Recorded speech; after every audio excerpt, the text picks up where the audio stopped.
Hello everyone. তো আমরা যারা বেনাপোল বন্দর থেকে ইন্ডিয়া যেয়ে থাকি, তো তারা অনেক সময় আমরা ট্রাভেল ট্যাক্স ঠিকই অনলাইনে দিয়ে যাই, কিন্তু আমরা পোর্ট ফিটা অনেক সময় দিতে ভুলে যাই বা দিতে পারি না।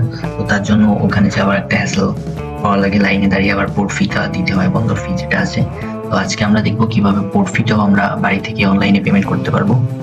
তো ফার্স্টলি আমরা এখানে দিব বেনাপোল পোর্ট ফি।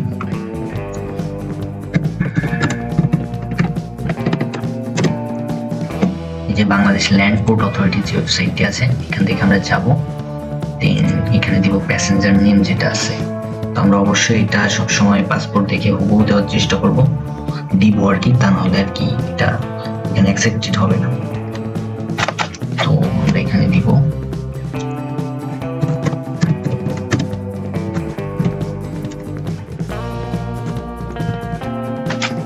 অবশ্যই আমরা এটা দু একবার চেক করে নিব যাতে এটা কখনো ভুল না হয়, নামের বানানটা স্পেশালি।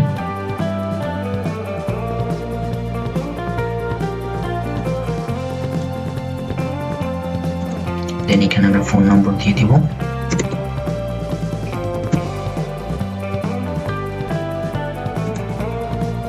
দেন এখানে যেটা অ্যারাইভাল পোর্ট, তো আমরা এখানে বেনাপোল পোর্ট ছাড়াও আর কি বাংলাদেশ ল্যান্ড পোর্ট এই যে আর যে কয়টা আছে এইটুকু কয়টাও আমরা দিতে পারবো। তো আমরা এখানে বেনাপোল পোর্টই সিলেক্ট করলাম। দেন এখানে কান্ট্রি কোড যেটা আছে আমরা বাংলাদেশ। দেন এখানে পাসপোর্ট নাম্বারটা বসিয়ে দিব দেখে দেখে।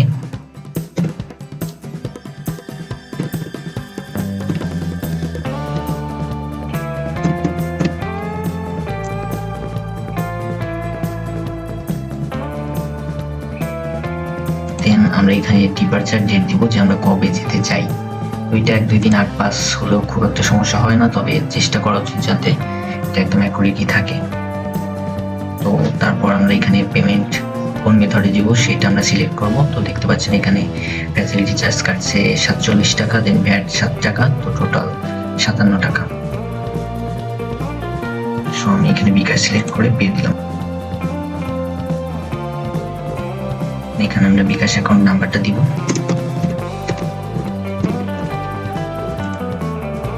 দেন বিকাশের যে ভেরিফিকেশন কোডটি আসবে সেটা।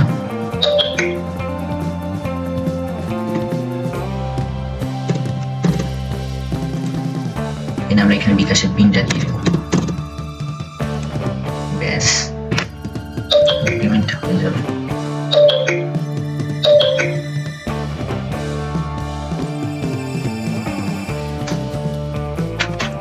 আমরা এখানে যে ইনভয়েসটি দেখতে পাচ্ছি, আমরা ইনভয়েসটি ডাউনলোড করে নেব। এন্ড আমাদের অবশ্যই এটা প্রিন্ট করে নিয়ে যেতে হবে। সো এটুকুই।